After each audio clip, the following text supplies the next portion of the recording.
드디어 이제 두 장 남았습니다. 이제 80장 소국과민인데, 노자 81장 중에서 개인적으로 좋아하는 그 의미를 부여하는 게 다 다를 수 있지만, 저는 이 소국과민은 어쩌면 동북아시아의 정치 사상사라 우리가 던져주는 시사점이 굉장히 많다고 생각합니다. 같이 한번 읽어볼까요? 소국과민. 사유 십백지 기이 불용.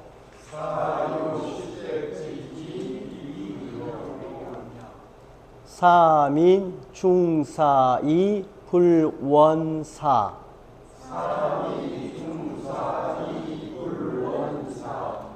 수유주여.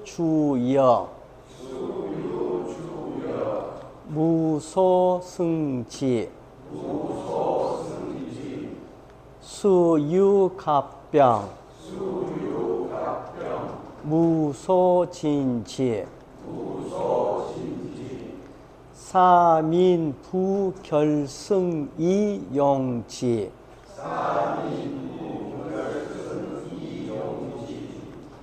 감기식. 미기복. 안기거. 낙기속. 인국상망. 개견지성상문. 민지노사. 불상왕래. 일단 축자 번역만 한번 해드리고 설명을 드릴게요. 서국과민은 좀 이렇게 귀에 익은 사자성어처럼 들릴지 모르겠습니다. 보통은 작은 나라 적은 백성들이여 이렇게 번역하는데 정확한 번역이 아니고, 여기서는 동사조로 쓰였어요. 나라를 작게 하고 백성들을 적게 하라. 그러니까 노자의 글의 특성 중에 하나가 정언약반이었어요. 정말 궁극적으로는 나라가 강해지고 그 사회가 강해지는 것을 원하겠죠. 노자도 당연히. 그런데 우리가 흔히 생각할 때는 어떤 국가가 발전하고 나라가 발전한다면은 나라가 커지고 백성이 많아지고 이런 걸 생각할 텐데, 노자는 정반대 뒤집은 이야기를 해요. 국은 국토죠.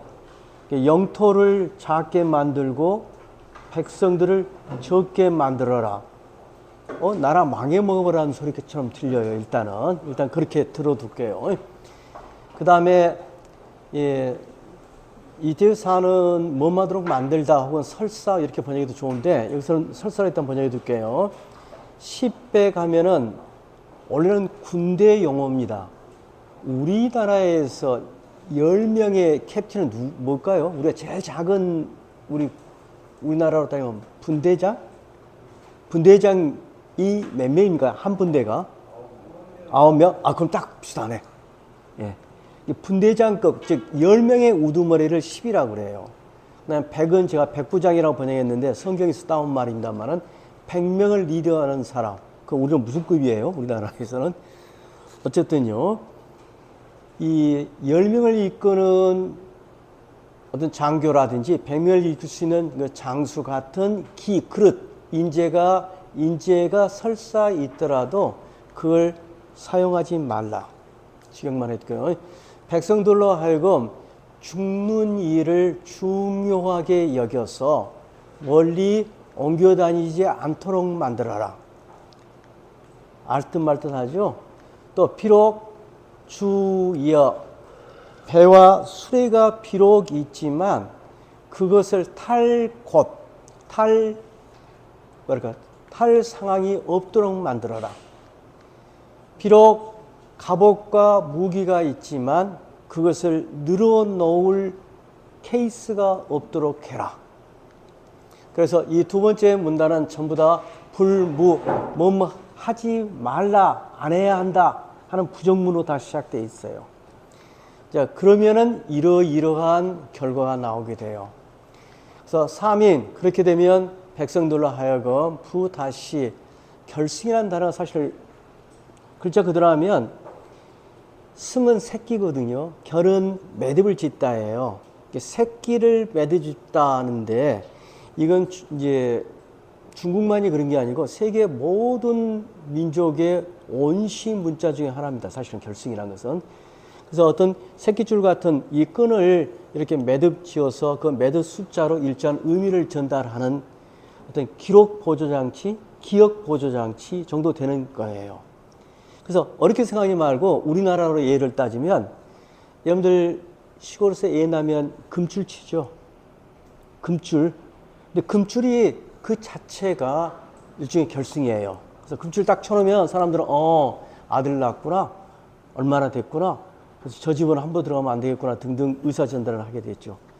아니면 선앙당 당산나무에 주럭주럭 매달려있는 새끼줄들. 그것도 다 옛날에 의미가 있었어요. 우리는 잘 모르지만요. 그래서 중국의 소수민족, 남북 소수민족을 이렇게 방문하다 보면 그네들은 지금도 쓰는 민족들이 있어요. 이 끈을 어떻게 엮냐에 따라서 네가 나한테 빌려갔어. 몇 대, 쌀 세대를 그걸 표시를 하더라고요. 어떻게. 어쨌든 결승이라는 것은 어떤 소박한 기록 장치입니다. 이게 사실 그것은 뭐를 대비시키냐면 우리 현대 사회는 철두철미한 계약이죠. 가령 네가 안 갚으면 어떠한 이자를 물려서 어떤 뭘 한다 이런 까지 계속 해놓잖아요.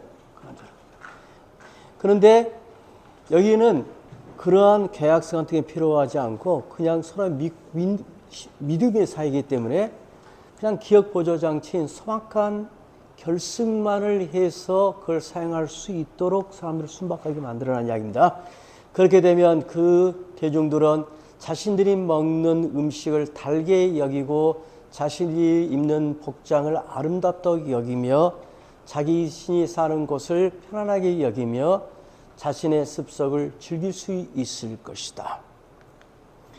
그래서 이 두 개가 두 단락이고 크게는 이렇게 연결됩니다. 소국과민 백성들 국토를 줄이고 백성을 적게 하면요. 이웃 나라가 나라들이 조그만 나라가 이렇게 모였다고 가정해 보십시오. 이웃 나라가 서로 바라보일 정도로 가까이 있고 그리고 닭과 개의 소리가 즉 가축의 소리가 서로 들려요.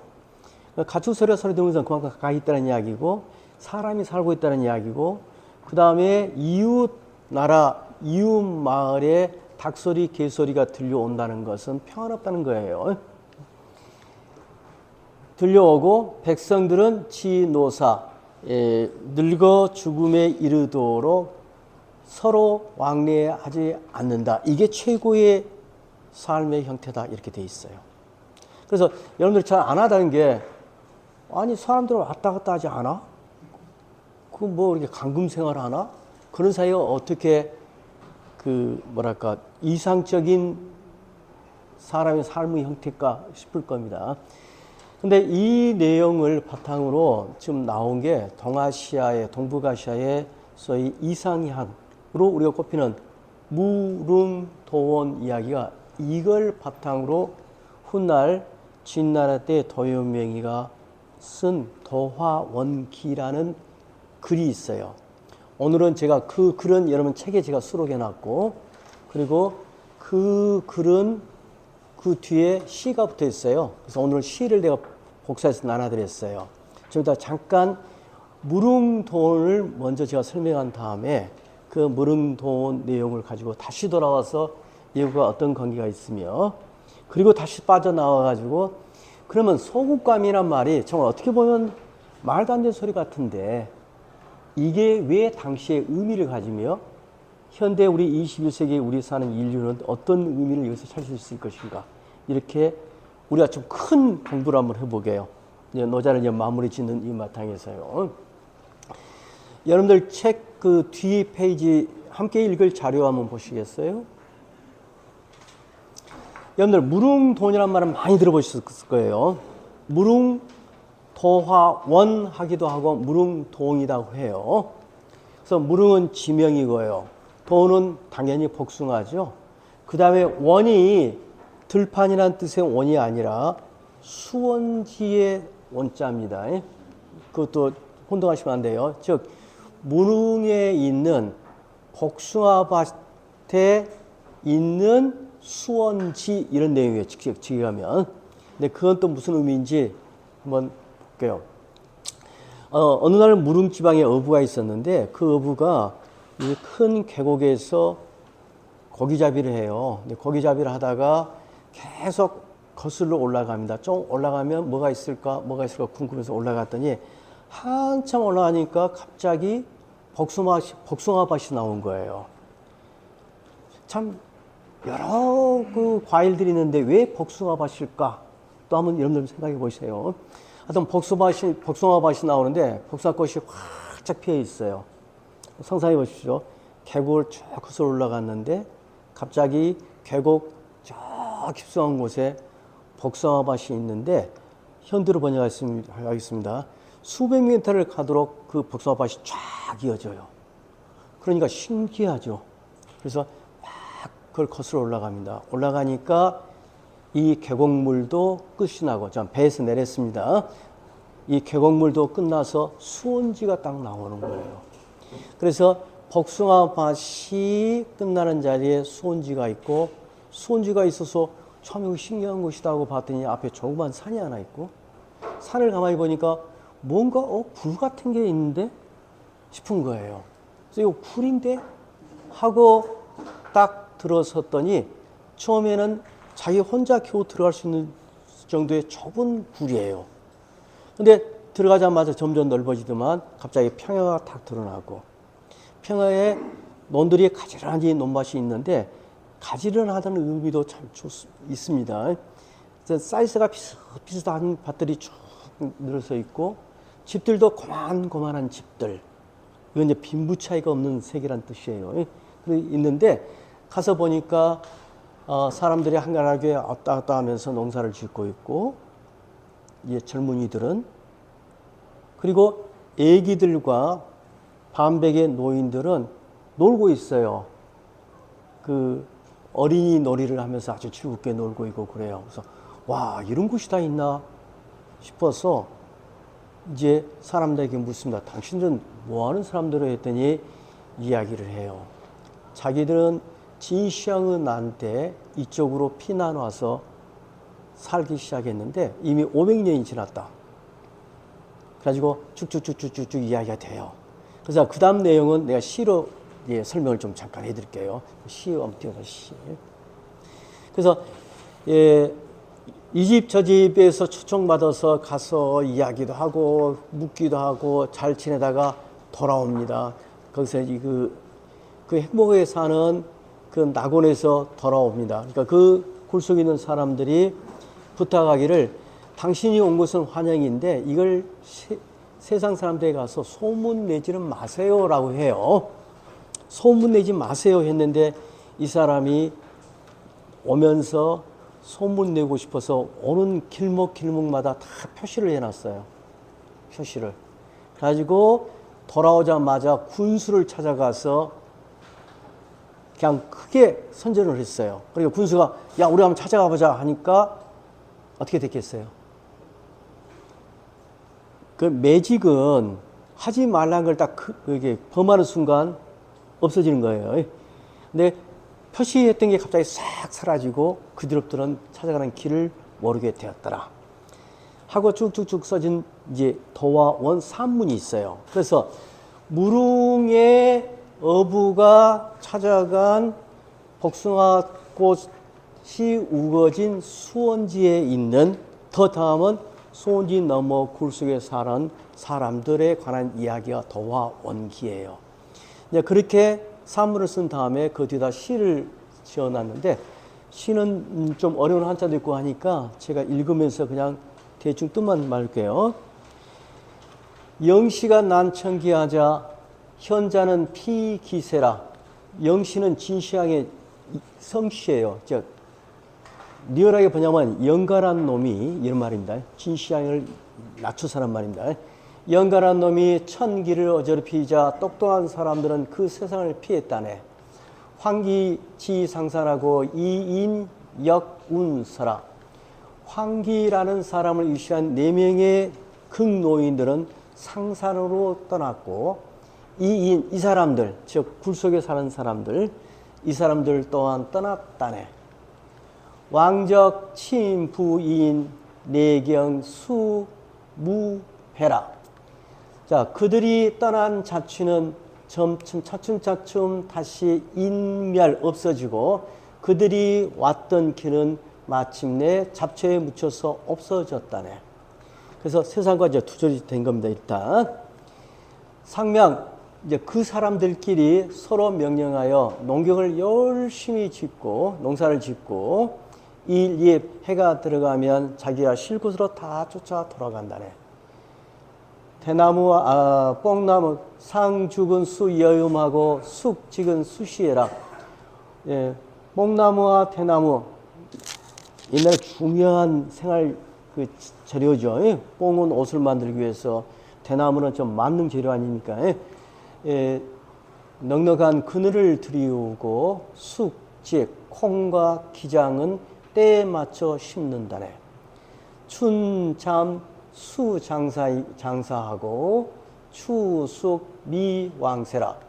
봄에는 누에 쳐서 긴 명주씨를 수확하고 가을에는 곡식이 있지만 임금이 거둬들인 세금조차 없다네.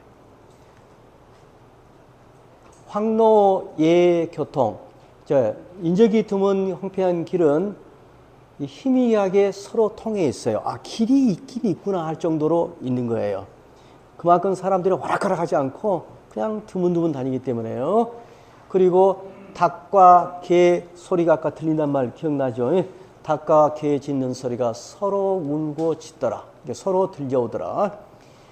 예, 조두는 이건 이제 제기입니다. 제사 지낼 때의 그 제기들은 옛날 법도에 그대로 있고, 즉 세상과 다를 게 없어요. 그들이 입은 옷도 무신제 새로 만든 옷이 없더라. 즉 바깥 세상과 또 옛날 옷과 다른 게 없다는 겁니다. 자기가 원래 입었던 옷을 그대로 입는 거예요. 그리고 흔히 말하는, 이를테면 기독교에서 말하는 천국에 가면 이러이러한 모습이다, 이슬람에서 말하는 천국에 가면 이러이러한 모습이다 하면은 세상과 전혀 다른 모습을 묘사하거든요. 근데 이 도하운계에서 나온 굴 속의 어떤 별천지 세상은 세상과 똑같아요. 응? 옷도 똑같고, 그 다음에 제법도 똑같고 그래요. 그래서 동유 종행가하고 반백 환유예라. 어린 아이들은 지 멋대로 뛰어다니면서 노래 부르고 있고, 반백의 어신네들은 기뻐하면서 놀러 나가네. 초용식 절화하고 먹새 지풍리어라. 풀이 영 무성해지니 절기가 온화한 계절인 줄을 알겠고. 이 말은 무슨 말이에요? 달력이 없어요. 없는데 풀이 딱 무성해지면 5월 6월 됐구나 하고 안다는 이야기입니다. 그리고 먹새 나무가 시드니 풍리어 하늘의 바람이 사나운 줄을 알겠구나. 가을이 된 줄 안다는 이야기입니다. 자, 달력 같은 게 없다는 이야기입니다. 기록이 없다는 이야기입니다. 근데 뭘 따라갑니까? 어쨌든 달력이라는 것은 인간이 만든 거예요. 근데 이 사람들은 자연의 변화 자체를 쫓아서 그냥 사는 거예요.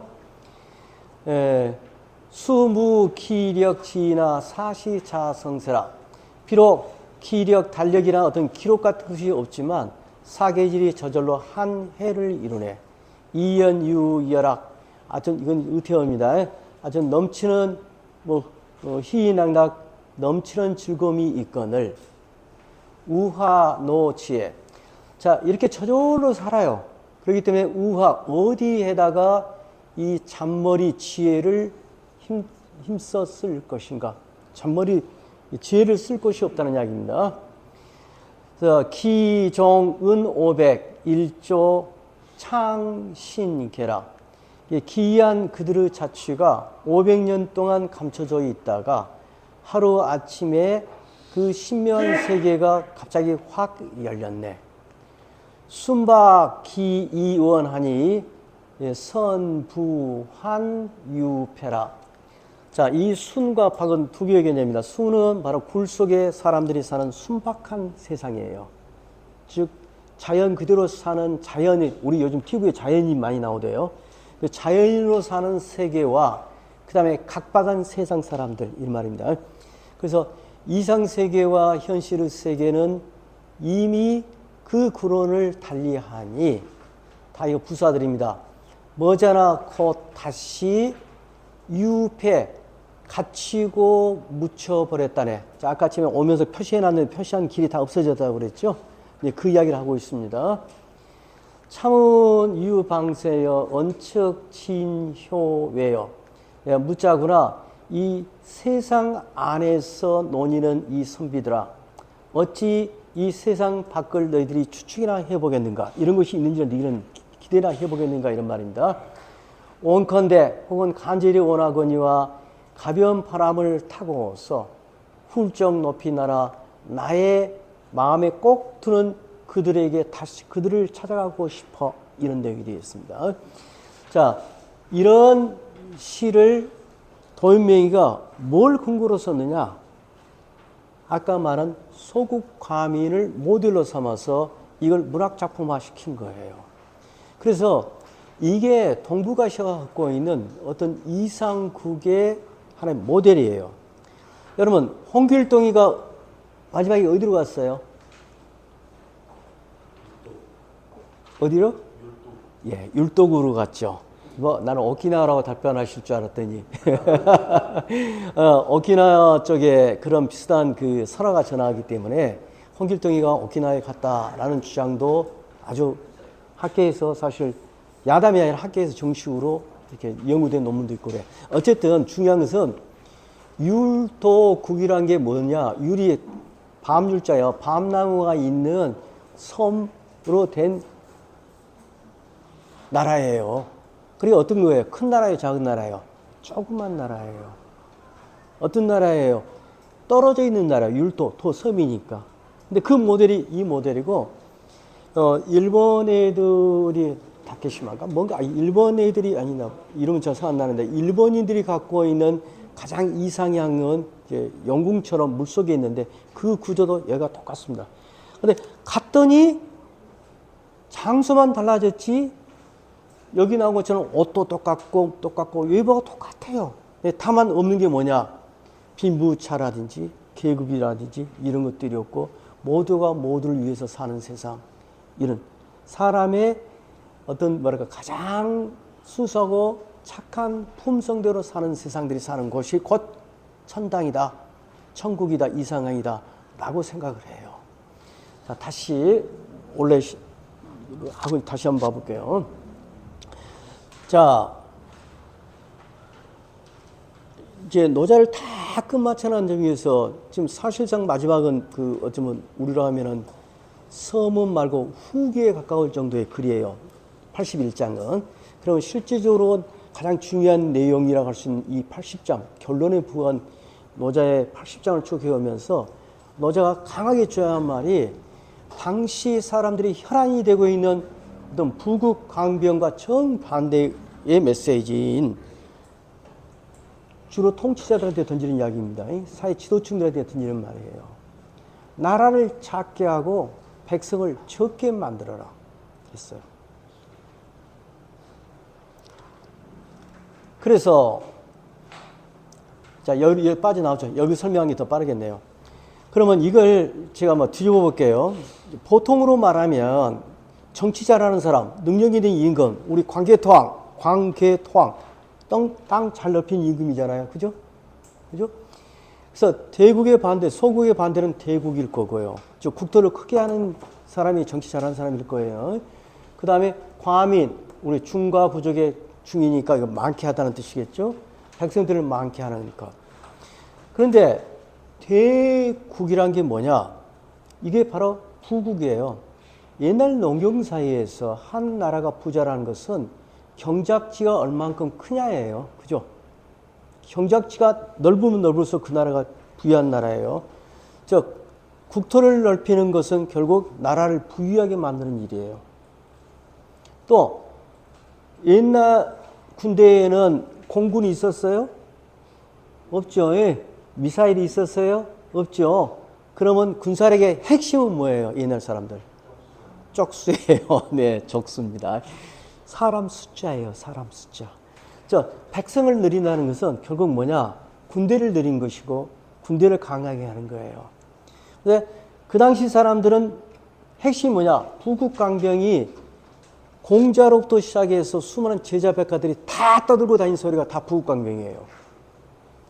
그래서 이야기는 이리 다르고 저리 다르지만 궁극적으로는 나라를 키우고 그 다음에 군대력을 키우는 일인데, 나라를 땅을 넓히고 백성 수를 늘리는 옛날에 가장 큰 방법이 뭐였겠어요? 통상적으로 쓰는 방법이 뭐겠어요? 그건 전쟁입니다. 전쟁을 해서 이웃 나라를 쳐들어가서 땅 뺏고 포로들 몽땅 잡아서 끌고 와서 자기 군인 이렇게 만드는 거 아니겠어요? 그죠? 그래서 당시 사람들은 전부 다 전쟁하고 그 다음에 포로 잡고 이런 데 혈안을 하고 있는데 노자는 그 이야기를 부정하는 겁니다. 그래서 일단은 노자는 삐딱한 말을 하고 있다는 거예요. 당시 사회 사람들은 전부 부국강병을 이야기할 때 사회의 주된 논리가 소국가민을 왜 주장했겠느냐가 중요해요. 그리고 소국가민하면 정말로 후퇴가 아니겠는가 이렇게 생각될 수도 있겠는데, 저는 또 한 걸음 더 나가서 노자 생각은 소국가민을 하다 보면은 부차적으로 따라오는 결과물이 뭐냐? 결국은 부국강병해져요. 그것까지 이해하면 노자의 생각을 아주 깊숙이 이해하시는 것이 돼요. 자, 일단 빠져나와서 이거 마저 해놓고요.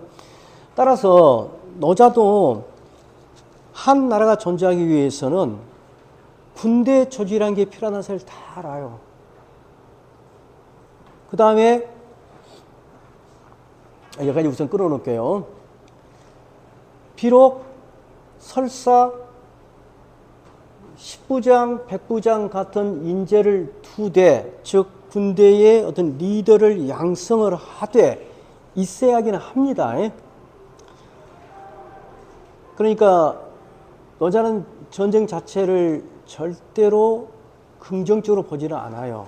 그러나 적군이 쳐들어왔는데 불이하게 자기 나라가 망한 것을 앉아서 지켜보라고 이야기는 당연히 않지요. 그래서 공격하는 전쟁에 당연히 반대지만 방어전 자체를 부정하지는 않아요. 그러니까 따라서 자기 자위책으로서의 이런 군대 조직은 갖고 있지만 네가 주동이 되어서 쓸 일을 없도록 만들어라 이겁니다. 네가 전쟁 일으키는 짓거리를 하지 말아라 이런 말이에요. 또 백성들로 하여금 죽음을 중히 여겨서 멀리 이사가지 않도록 해라. 자, 여러분들 객사라만 알죠? 우리나라 말 중에 옛날 어르신들이 하던 욕 중에 아주 심한 욕이 나가 돼질 놈이죠. 그런 말 들어보셨잖아요. 야, 이 나가 돼질 놈아. 그 말이 뭔지 알아요? 그게 객사예요. 객사예요. 옛날 사람 입장에서는 자기가 태어나서 자기가 살던 집에서 죽지 못하고 길거리에서 죽는 게 가장 불행으로 여겼어요. 그 이유가 뭐예요? 사람은 죽은 자리로 돌아와서 제사벌을 얻어붙는다고 옛날 사람은 생각한 거예요. 내가 살고 죽은 자리에서 돌아와서 제사벌을 받는 거예요. 그런데 어디 가다가 길거리에서 죽어버리면 그건 인생 정말 80년 동안 잘 살다가 81년에 비명 행사하면 그건 정말 못 산 것이 되는 거예요. 그래서 인생의 삶 게 중요한 게 죽음이에요. 어떻게 죽느냐, 어디서 죽느냐, 이게 중요해요. 그래서 중독 문제를 중요시 여겨서 원사, 멀리 옮겨 다닐 일이 없도록 해라. 제가 엊그제 어느 누구하고 그런 이야기를 했는데, 저는 그렇게 많이 산 것 같지는 않은데, 저는 이 말을 너무나 빼적이 잘 알아요. 그러니까 어렸을 때 저 같은 경우는 이 도시에 살았지만 마치 시골 같은 분위기에 전부 이웃들을 전부 아는 동네에 살았거든요. 근데 새벽에 앰뷸런스가 왱왱왱 울리면 어머님이 쭈쭈쭈 그래요. 아이고 어느 분이 돌아가신가 보다. 자, 그 앰뷸런스는 환자를 태우고 병원을 가는 것일까요? 아니에요. 어머님은 알고 계세요. 이웃집에 할아버니 편찮아서 병원에 입원하셨어요. 입원하셨는데 새벽에 왱왱왱 하고 앰뷸런스가 달려오면 그분은 돌아가시기 위해서 집으로 오시는 거예요. 우리 그랬잖아요. 그러니까 어머님은 그 새벽에 앰뷸런스 소리 딱 들리면 아이고 아무개 때 누가 돌아가시는가 보다. 그래서 집으로 오셨다. 이게 중사예요. 중사. 죽는 문제 그렇게 중요하기 때문에 그렇기 때문에 함부로 멀리 나가지 않아요. 않게 해라. 자, 그러면 여기 다시 물어볼게요. 옛날에 대중들이, 백성들이 먼 곳으로 옮겨가거나 해야 할 경우는 언제일까요? 가장 대표적인 것. 자기 고향을 떠나서 농사 짓던 땅을 떠나서 먼 곳으로 이사 가거나 옮겨가야 할 곳. 첫 번째가 군대 가는 거예요. 군대 전쟁에 끌려가는 거예요. 그죠? 두 번째가 뭔지 알아요? 대규모 토목공사. 대규모 토목공사. 특히 진시황 같은 경우 만리장성 쌓기 위해서 그 만리 5,000km의 사람을 쳐박아서 거기서 성을 쌓게 했어요. 얼마나 많은 백성들을 끌고 갔겠어요. 그런데 그런 짓거리들이 사실은 부국강병을 위한다고 진시황은 이야기했겠지만 그 부국강병 탁 뒤집고 나면 절대로 백성을 위한 게 아니에요. 어쨌든요. 자, 그래서 수유주여이나 무소승지라. 자, 이런 두 구는 그러니까 앞의 내용을 다시 반복해서 이제 다시 또 풀어주는데 이걸 다시 푼 겁니다. 중사 백성들이 사를 중시 여겨서 멀리 옮겨가는 일이 없도록 만들어라.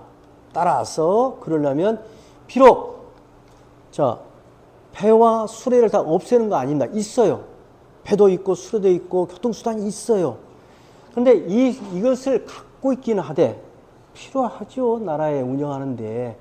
그러나 백성들이 그것을 탈 경우가 없도록 만들어라. 이 말은 전쟁하지 말아라. 전 만리산 같은 이상한 개인을 위한 어떤 특정한 계층을 위한 대규모 토목공사 같은 짓거리 하지 말아라는 이야기예요. 그 다음에 이야기는 뭐냐? 지금 이 내용을 다시 받는 겁니다. 앞에 첫 번째 내용을. 즉 장수감이 있어도 쓸 일이 없도록 만들란 말이죠. 비록 갑병이 있으나 즉 무기 군대 조직이 있으나 그것을 펼쳐놓을 일이 없도록 만들어라. 자, 이렇게 되면은 기본적으로 농경사회에서 전쟁하는 일, 그 다음에 커다란 토목공사, 이 토목공사도 가령 백성들을 위해서 댐을 쌓고, 뚝을 쌓고 이런 게 아니라 옛날 토목공사의 핵심이 뭔지 알아요?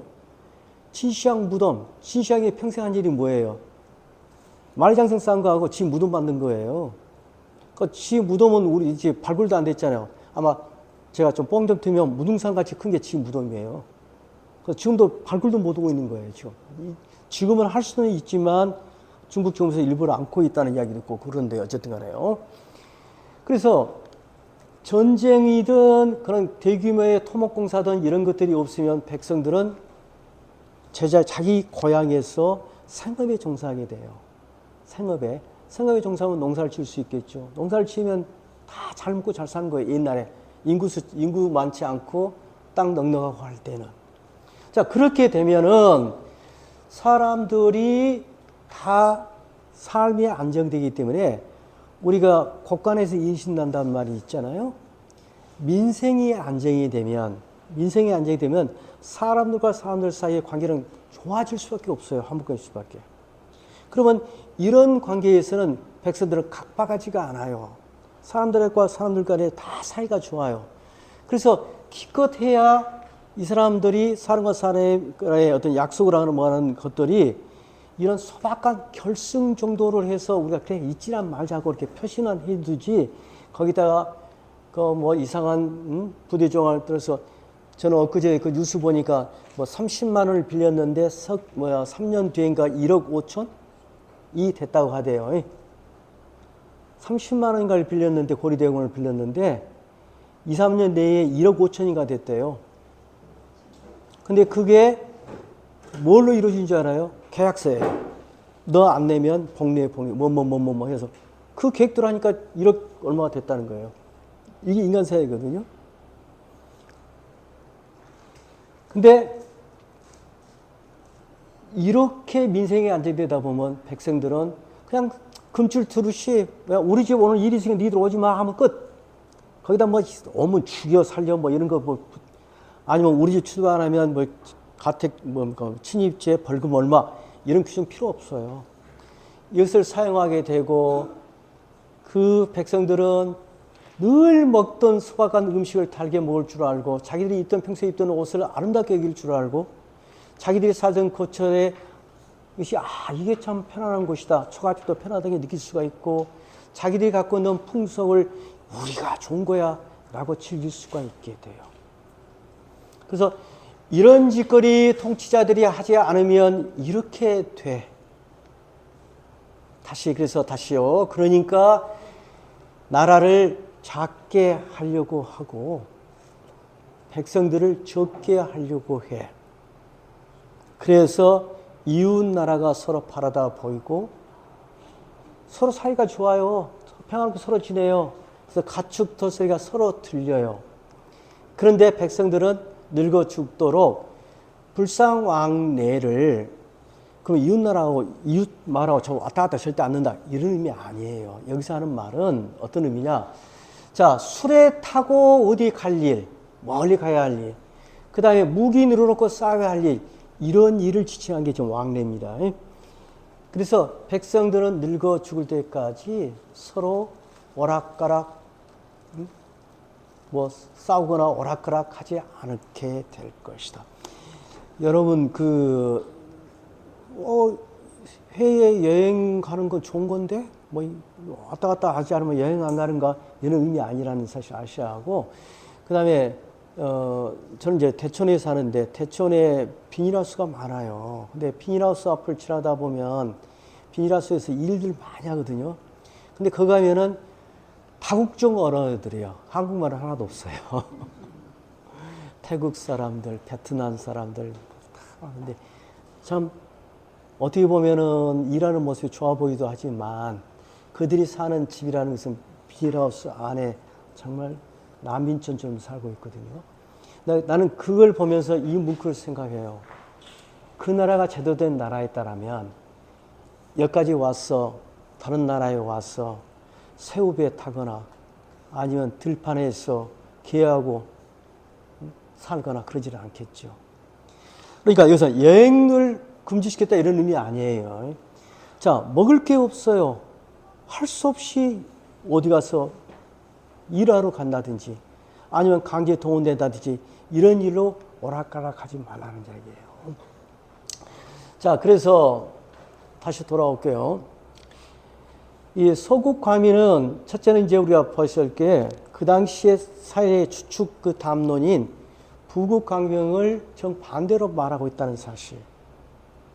그런데 사실은 그러면 나라가 줄어들고 나라가 망하기를 원하냐? 절대 그렇지 않습니다. 노자의 생각은 이렇습니다. 통치자가 자신의 욕심을 줄이라는 말이 소국 과민이에요. 즉, 이 왕이 나라를 볼 때에 포인트를 어디에 두냐면 민에 두는 거예요. 백성들에게 두는 거예요. 자기에 두는 것이 아니라. 그럼 일단은 백성들에게 가장 중요한 게 뭡니까? 농경사에서 생업에 안심하고 종사하고 자기들이 삶을 즐길 수 있도록 해주는 것이 가장 중요한 거거든요.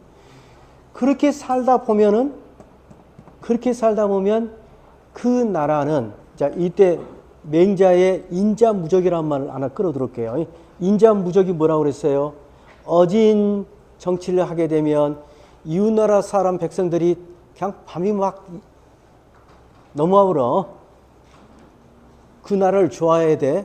그러니까 그래서 가만히 있어도 이 소국과민한 나라로 천하의 인심이 싹 몰려 들어와요.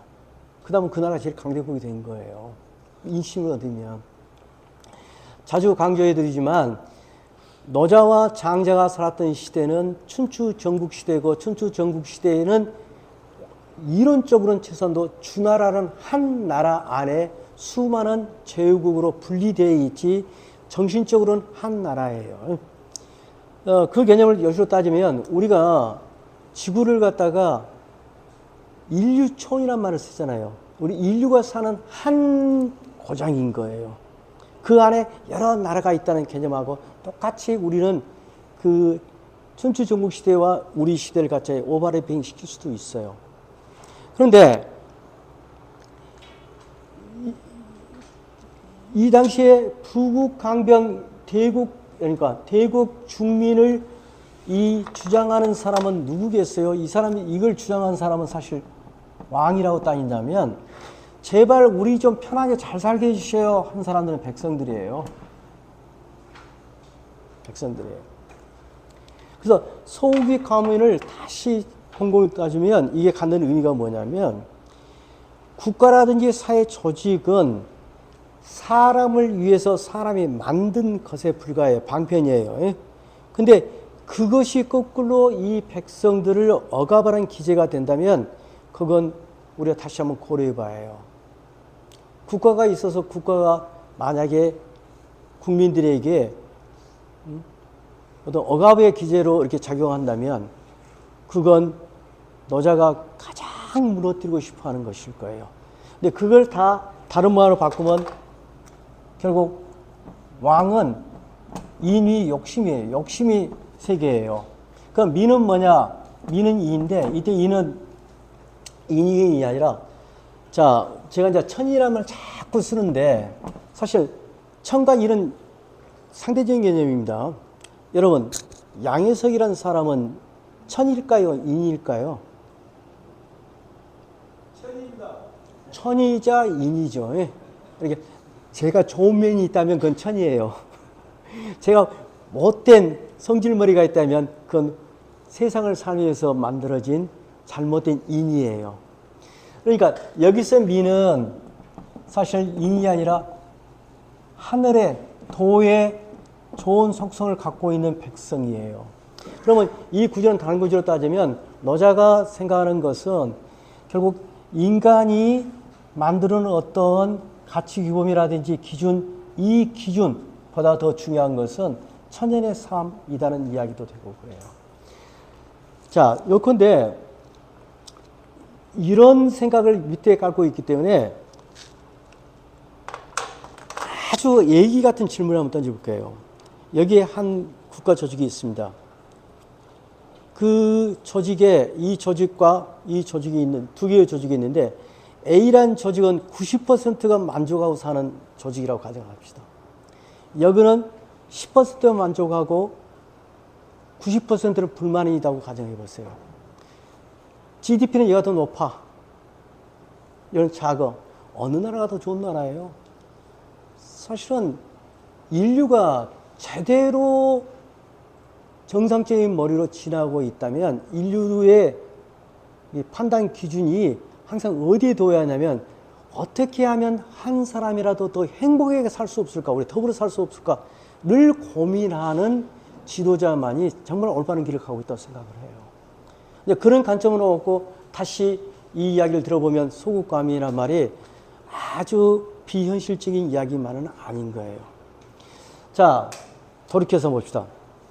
여러분들 유럽 전체하고 중국하고 땅 크기 어느 게 더 큰 것 같아요? 중국이 더 큽니다. 맞습니다. 자, 중국 그 큰 대륙은 몇 개 나라예요? 한 개의 나라예요.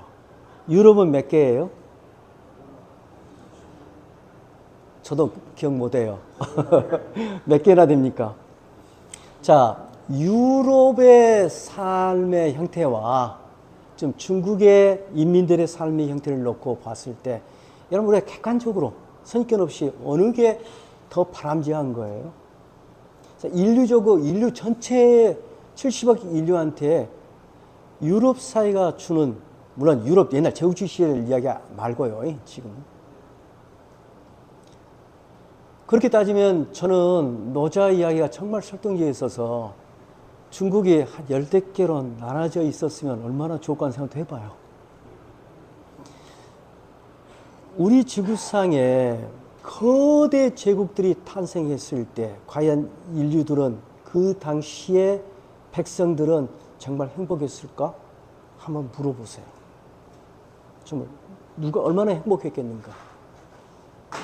그러면 현대 사회를 보면서 우리가 미국과 소련과 중국 같은 거대 국가가 세계를 좀 좌지우지하고 여러 가지 피해를 끼치고 있잖아요. 이런 세계에 갖고 있는 소국권이 갖는 의미는 뭐겠는가? 이런 생각을 해보고 있어요. 소련이 이야기 이제 그만 세기로 하고요. 이제 설사 이제 그까지 안 가더라도요. 소국 가민은 어디에 살아남아 있냐면요. 오늘 지금 우리가 지금 정부 조직 이렇게 보면은 우리가 소위 지방자치라는 개념이 있잖아요. 지방자치는 어디에 연결이 되어 있냐면 이 정신에 관련 있는 거예요. 그러니까 지방자치를 우리가 국가 커다란 그 광역 정부가 이끄는 시스템이 있고 아니면 주민들끼리 지역민들끼리 왜 자치를 해야 하느냐? 그 자치의 모델이 바로 이 모델이기 때문에 그래요. 그래서 소국가민은 여전히 저는 지금 우리가 던져버릴 옛날 크게 먹은 생각이 아니라 한번 우리가 반추해 볼 만한 그런 생각인 것 같아요. 자, 저 혼자만 좋아하는가? 여러분들 어쩌신지 모르겠네요. 자, 같이 한번 따라 읽어볼게요. 소국과민. 사유 십백지 기이 불용. 사민 중사이 불원사. 수유주여. 무소승지. 수유갑병. 무소진지. 사민 부결승이 용지. 감기식. 미기복. 안기거. 낙기속. 인국상망. 개견지성상문. 민지노사. 불상왕래. 이어 81장까지